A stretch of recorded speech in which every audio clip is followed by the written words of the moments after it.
So last time we had completed till मूत्र ग्रंथि.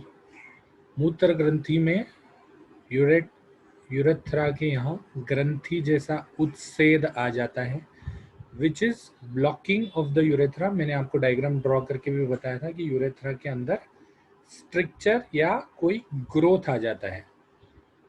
मूत्रातीत में the urine is not able, the bladder is not able to contract, whereas मूत्र ग्रंथि में there is a problem with the urethra.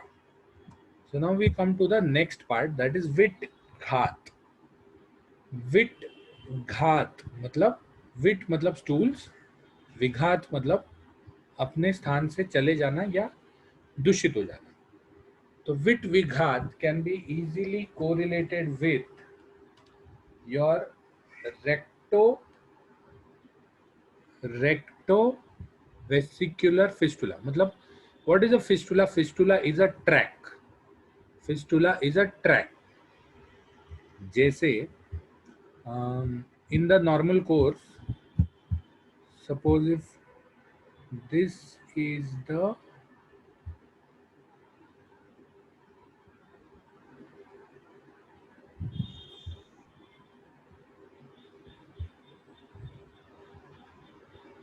the patient's lower abdomen and this is the rectum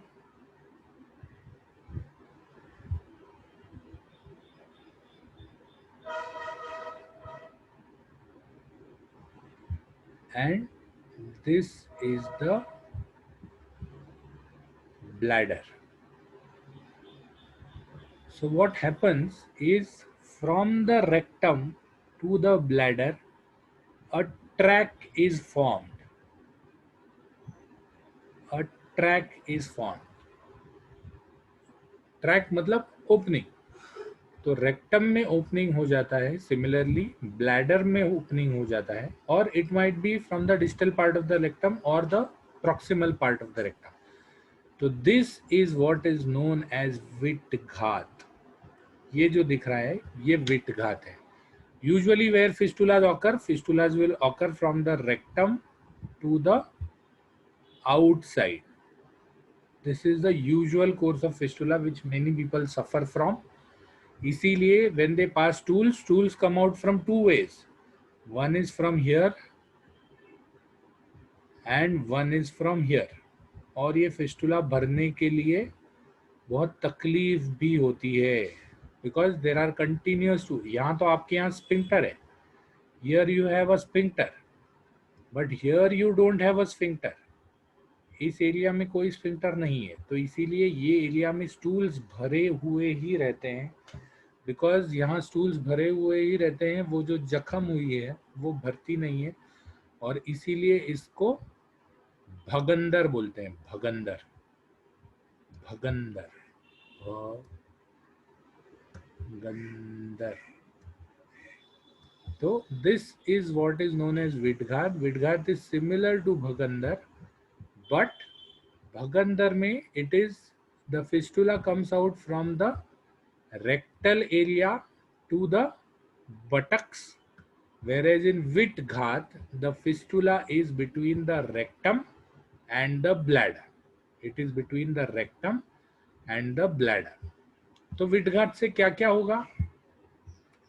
विटघात होता किसमें है? कृश दुर्बल व्यक्ति में अगर मल मार्ग का अवरोध हो जाए तो मल नीचे की तरफ से नहीं निकलता, तो मल जो है वो ऊपर की दिशा में जाता है या यहाँ वहाँ फैलना चालू हो जाता है. जब यहाँ वहाँ फैलता है तो वो जो प्रेशर है, that pressure breaks the wall of the rectum and similarly it breaks the wall of the bladder also. तो ये मल जो है ये मूत्र मार्ग में प्रवेशित हो जाता है, और इसीलिए मूत्र के समय भी मल निकलता है. ऑफ कोर्स द मल will not be hard just as we pass stools normally. The मल will not be hard, it will be more of diluted because you have urine also. So at the same time, urine, because it is a fistula, just as mal comes to the bladder, even the urine will come to the rectum. तो मूत्र के समय भी मल निकलता है और मूत्र के समय मल के जैसी बदबू आती है। This is the symptom which you will see. मल के जैसी बदबू आती है, इसे विट विघात कहते हैं। इसे विट विघात कहते हैं। I have yet to see a patient of rectovesicular fistula, but I have definitely heard of such fistula। मतलब पेशेंट मिलते हैं लेकिन बहुत कम मिलते हैं। Okay, so wit विघात is rectovesicular और recto bladder fistula. Recto bladder fistula is विट विघात। So then we come to the next part, which is Basti Kundal। बस्ती कुंडल। व्हाट इज बस्ती कुंडल? बस्ती कुंडल में ज्यादा मार्ग गमन से, मतलब ज्यादा चलने से या ज्यादा कूदने से या बस्ती पे आघात से मूत्राशय अपना स्थान छोड़ देता है। Everybody has heard of what you know as hernia. Everybody has heard of what you know as hernia. What hernia? The commonest hernia which we will see. Hernia means अपनी जगह से दूसरे जगह चले जाना। अपनी जगह से दूसरे जगह चले जाना is hernia. The commonest hernia which we see is, there are two types of hernia which are very common. I will draw and show you both. So this is the abdomen, and this is the diaphragm.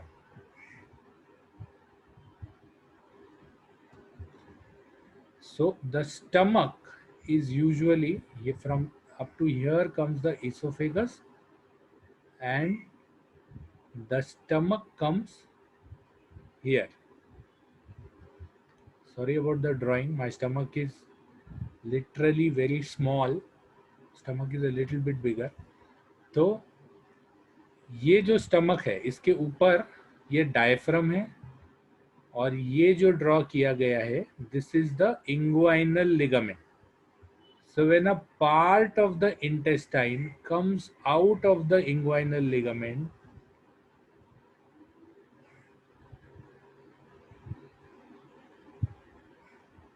ये ऐसा,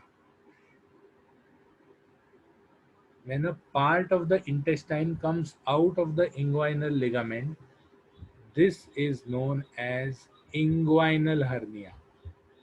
Inguinal hernia. Whereas when the stomach comes out of the diaphragm,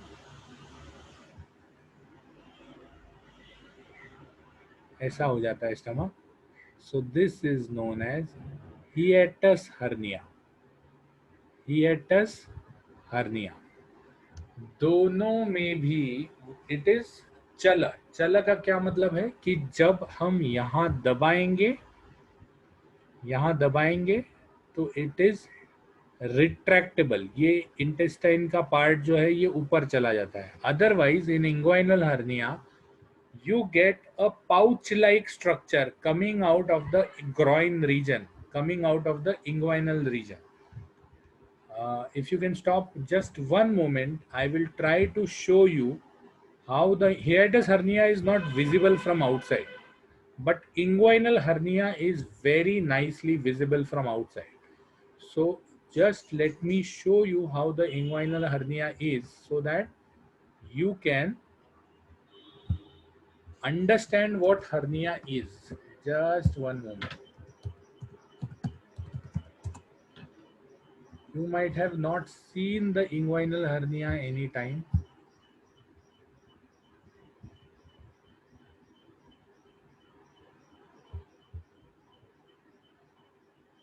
I wanted to show you a live picture.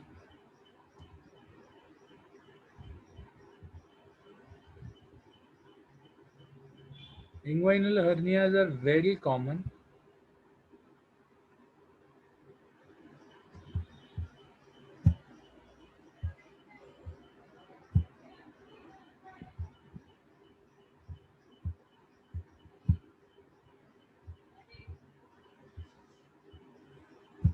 Okay, so here we go to the,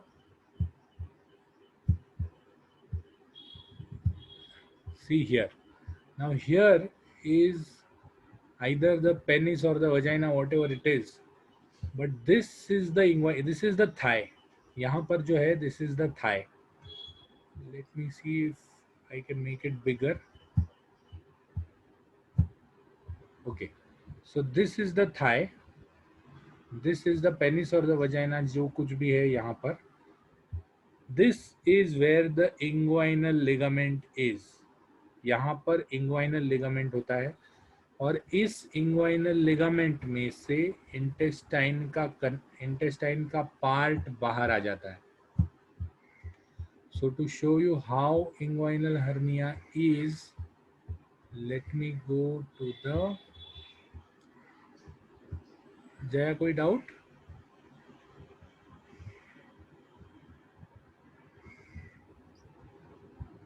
Okay, so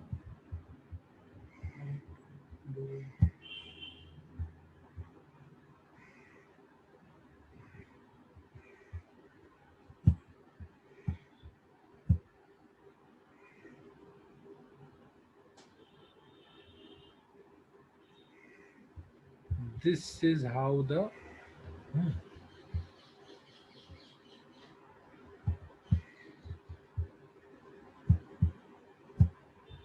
this is how the, now ये जो आपको दिख रहा है, this is umbilical hernia. Okay, ये umbilicus है. Umbilicus के सामने, this is the abdominal wall, and the intestine is coming out of the umbilicus. So you have umbilical hernia also, which is very common in children, young children. So there becomes a hole in the abdominal wall and a part of the intestine comes out. So this is hernia. When a part comes out, you press it, and when you press it, it goes inside again. ज़्यादा बड़ा हो गया ये. So this is what is hernia. Hernia is coming out of your normal position. Coming out of your normal position is hernia. So what you are seeing is umbilical hernia. So there are 2-3 types of hernias which are common. One hernia is hiatus hernia, जिसमें stomach diaphragm के ऊपर चला जाता है, and because you have a ligament or because you have a muscular structure there, वो क्या कर लेता है, जो पार्ट ऊपर चला गया वो ऊपर ही रह जाता है. इट इज जैसे हम गला दबाते हैं वैसे वो पार्ट दब जाता है. तो you have umbilical hernia, you have hiatus hernia, and you have inguinal hernia. Hiatus hernia में the stomach goes above the hiatus or the diaphragm. Inguinal hernia में the small intestine comes out of the inguinal ligament, and umbilical hernia में the small intestine comes out of the abdominal wall, जिसके वजह से hernia आ जाता है. तो बस्ती कुंडल is a part of bladder hernia, जिसमें ब्लैडर कहीं बाहर निकल जाता है. Of course bladder will not go to the diaphragm, it will either come out of the inguinal region or come out of the abdominal wall.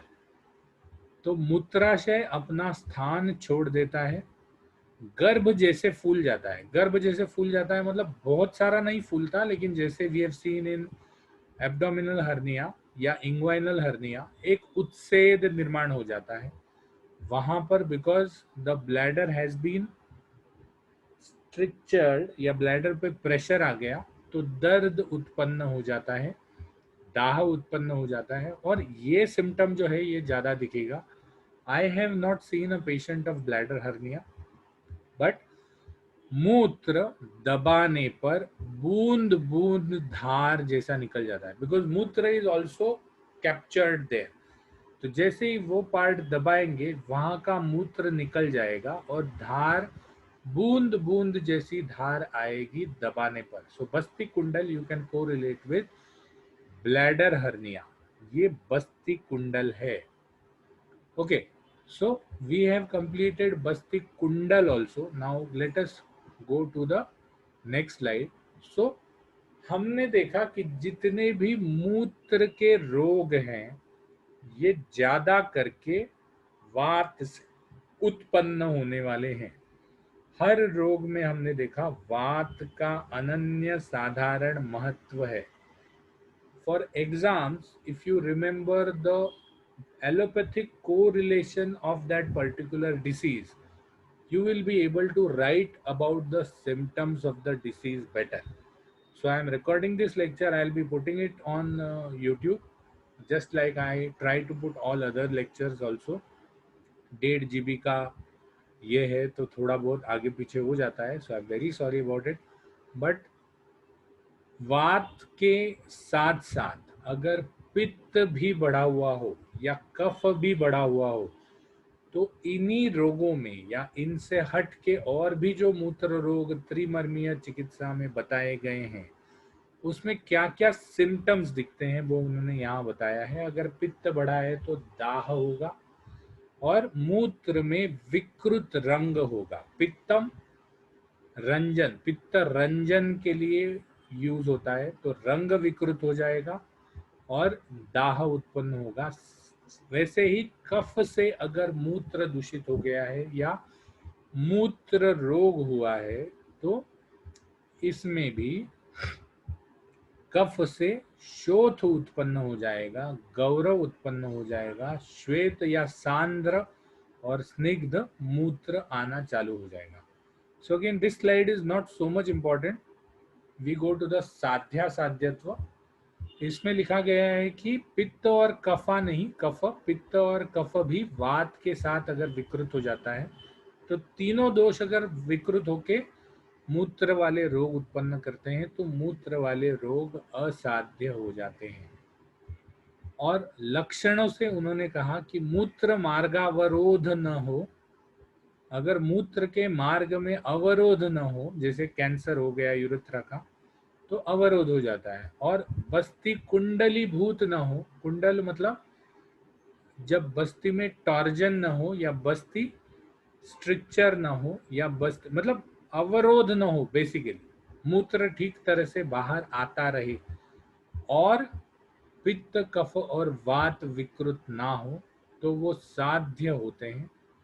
अगर ये दोनों चीजें हो गई तो वो असाध्य हो जाते हैं। अगर मार्गावरोध हो जाए और बस्ती कुंडलीभूत हो जाए, स्ट्रक्चर हो जाए, टॉर्जन हो जाए तो वो असाध्य हो जाता है। अगर ये दोनों चीजें नहीं हो तो मूत्र रोग साध्य होते हैं। सिंपल सी चीजें ध्यान रखने के लिए, तीनों दोष बढ़ गए हैं तो असाध्य, और मार्गावरोध हो गया है या बस्ती कुंडलीभूत हो जाती तो असाध्य, अदरवाइज साध्य।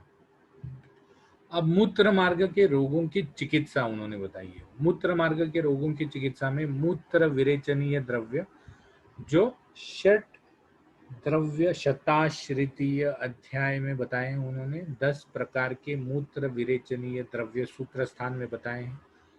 तो उन द्रव्यों का उपयोग आप मूत्र मार्ग के रोगों में कर सकते हैं। मूत्र विरेचनीय द्रव्य बहुत हैं, जैसे पुनर्नवा है तो वो वात पित्त शामक है, या मूत्र विरेचनीय द्रव्य में गोक्षुर है जो वात कफ शामक है। तो उस हिसाब से, जिस हिसाब से दोष बढ़े हुए हैं, उस दोष के बढ़े हुए प्रमाण के हिसाब से आप मूत्र विरेचनीय द्रव्य यूज कर सकते हैं।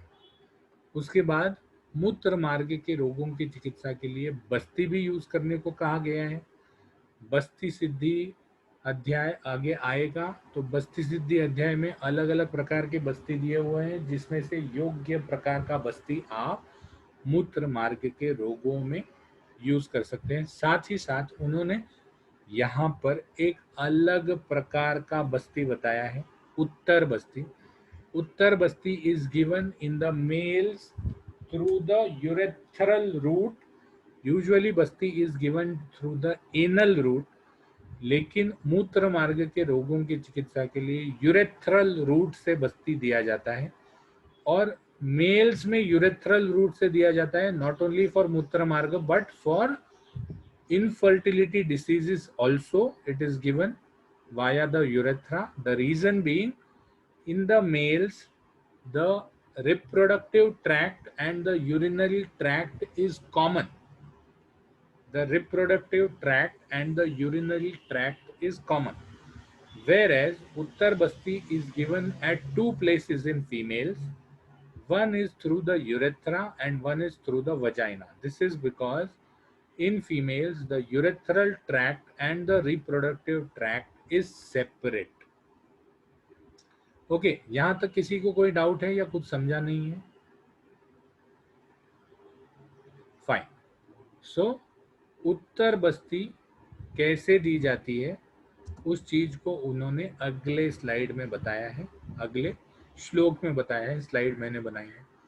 तो उत्तर बस्ती भी वैसे ही दी जाती है जैसे नॉर्मल बस्ती दी जाती है. फर्क कहाँ आता है? फर्क आता है सिर्फ बस्ती नेत्र और बस्ती पुट में.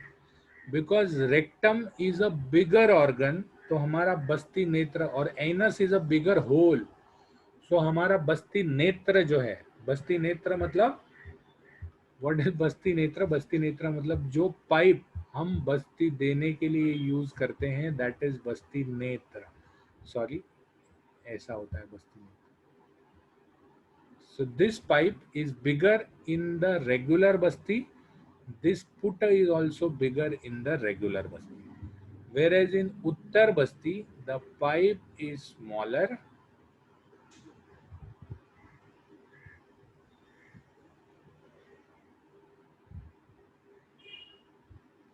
and the putta is also smaller. So this is the only difference between Uttar Basti and regular Basti. Regular बस्ती में पाइप और पुट, पुट मतलब जो पीछे वाला पार्ट है, दैट इज पुट. पुट is bigger and the pipe is also bigger. Whereas in उत्तर बस्ती the pipe is smaller in diameter and the बस्ती पुट इज ऑल्सो स्मॉलर. क्यों? क्योंकि हमको इतना सारा चीज डालना ही नहीं है. वहां पर हमने प्रस्थ मात्रा में डाला, प्राश्रुत मात्रा में डाला है वहां पर. यहाँ पर हम क्या डाल रहे हैं? पल मात्रा में डाल रहे हैं. पल मात्रा इज समवेयर अराउंड 20-30 grams और 20-30 ml. सो यहाँ पर हम कम मात्रा में डाल रहे हैं, इसीलिए हमारा बस्ती नेत्र छोटा होता है, क्योंकि वो यूरेथ्रा में जाना चाहिए. Urethra is a very small opening then anus. And बस्ती पुट भी छोटा होता है, क्योंकि बस्ती पुट में द्रव्य जो आता है वो कम होता है. तो जैसे वहां उन्होंने बोला कि सोना, चांदी, बांबू या लोहे का बस्ती नेत्र बनाया जाए, वैसे यहाँ भी सोना चांदी का बस्ती नेत्र बनाया जाता है. सोना चांदी का बस्ती नेत्र क्यों बनाया जाता है? उसके दो रीजंस है. One is they are noble metals, second is they are very nicely malleable and ductile. So इसीलिए सोना चांदी का malleable, ductile, everybody knows, school में पढ़ा हुआ होगा. तो सोना चांदी का बस्ती नेत्र बनाया जाता है. श्लक्षण है, उसको घिस घिस के पूरा स्मूथ कर देते हैं, because the urethral tract is very very very very sensitive. It is completely mucosa. तो इसीलिए उसको पूरा श्लक्षण स्मूथ बनाया जाता है. और गोपुच्छाकार, गोपुच्छ, अगर गोपुच्छा आपको ध्यान हो तो ऊपर से बड़ा होता है और नीचे छोटा हो जाता है. सो दिस इज द गोपुच्छ, गाय की पूंछ. तो वैसे ही गोपुच्छाकार बनाया जाता है. गोपुच्छाकार बनाने से क्या होता है कि it gets inserted nicely at the same time. It is not, it doesn't go too much inside. Okay, तो गोपुच्छाकार बस्ती नेत्र बनाया जाता है. उसका जो व्यास है, डायमीटर, वो मोगरे के फूल के जितना होता है. मोगरे का फूल अगर किसी ने देखा है तो मोगरे का फूल ज्यादा करके 3 to 4 mm डायमीटर होता है. तो मोगरे के फूल के जैसा इसका डायमीटर होता है. और मुख जो है, मुख मतलब आगे वाला एंड, वो राई के जितना होता है. राई जो हम खाने में डालते हैं तड़के के टाइम पे, तो उतना उसका मुख होता है, जो काला गोल राई के जैसा उतना मुख होता है. उसको 2 कर्णिकाएं होती है. याद कीजिए, जब हम ये करते थे, रेगुलर बस्ती देते थे तो उसमें 3 कर्णिकाएं होती थी, एक 1/4 डिस्टेंस पे और 2 कर्णिकाएं नीचे जहां पर बस्ती पुट बांधा जाता था। तो यहाँ पर 2 ही कर्णिकाएं होती हैं, आगे वाली कर्णिका नहीं होती। I will draw and show because anyway we are going to stop at this slide. तो जो रेगुलर बस्ती है उसमें 3 कर्णिकाएं होती थी, ये रेगुलर बस्ती है। तो 1 वॉज एट द 1/4 जहां तक हमको अंदर डालना था, एनस तक जाने के लिए, रुकने के लिए ये एक कर्णिका होती थी और 2 कर्णिकाएं नीचे होती थी। कर्णिका मतलब जैसे एक प्रकार का उच्छेद बना दिया पूरे इसमें। तो यहाँ पर 2 कर्णिकाएं होती थी ये एरिया में बस्ती पुट बांधने के लिए, और यहाँ पर एक कर्णिका होती थी कि कहाँ तक अंदर डालना है वो समझने के लिए। लेकिन उत्तर बस्ती में जो बस्ती नेत्र होता है, थोड़ा सा टेढ़ा हो गया, उत्तर बस्ती में जो बस्ती नेत्र होता है वहां पर यहाँ कर्णिका नहीं होती, वहां पर सिर्फ 2 कर्णिकाएं नीचे होती है ताकि बस्ती पुट बांधा जा सके। तो this is the difference between your उत्तर बस्ती नेत्र एंड रेगुलर बस्ती नेत्र। साथ ही साथ जैसे वो लंबा होता था 12 अंगुल, वैसे ही ये भी 12 अंगुल लंबा होता है। पुट जो है ये बकरी की बस्ती का बनाया जाता है, वहां पर बूढ़े बैल का या भैंस का, रेगुलर बस्ती में बूढ़े बैल या भैंस के बस्ती का बनाया जाता था। यहाँ पर बस्ती पुट जो है, जो यहाँ लगने वाला है, ये बकरी की बस्ती का बनाया जाता है। बकरी की बस्ती का क्यों बनाया जाता है? क्योंकि छोटा होता है, पकड़ने में या हैंडल करने में इजी होता है।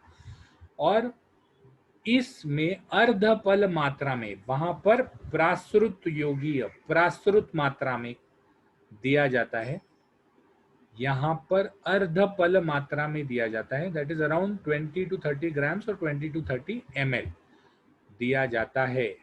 तो उत्तर बस्ती ऐसे बनाते हैं, कैसे देते हैं that we will see if we get time, और we have time we will see one more slide.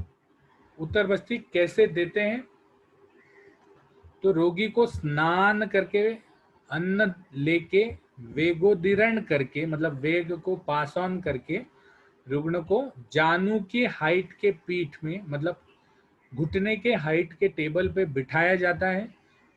अब यहाँ पर उपस्थ को रुष्ट करने को बोला है। स्त्रियों में कोई मेड, कोई पेनिस नहीं होता, तो this line is only applicable for mails. तो रुग्ण के उपस्थ को रुष्ट कर दिया जाता है। उपस्थ को रुष्ट मतलब इरेक्ट कर दिया जाता है, हिला हिला के पेनिस को इरेक्ट कर लिया जाता है, क्योंकि penis when it is flaccid there are chances that the बस्ती नेत्र में damage the mucosa, it may not go straight.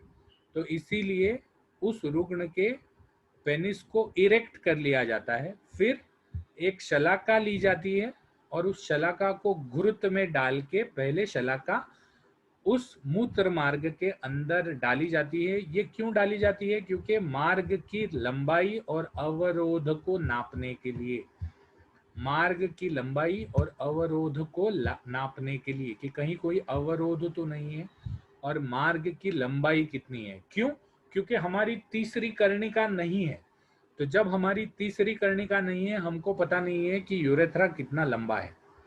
तो इसीलिए मार्ग की लंबाई और अवरोध को नापने के लिए पहले एक शलाका डाली जाती है। जैसे हम गाड़ी में, जिनके पास भी बाइक है या गाड़ी है, तो बाइक के ऑयल के लेवल को चेक करने के लिए वहां पर एक जो ये होता है, तो वो एक शलाका जैसी चीज होती है जो वो इंजन के अंदर जाती है ताकि ऑयल की लेवल नापी जाए। तो वैसे ही इस सघृत शलाका से ऑयल की लेवल, सॉरी, मूत्र पहुंचने तक मूत्र मार्ग की लंबाई नापते हैं।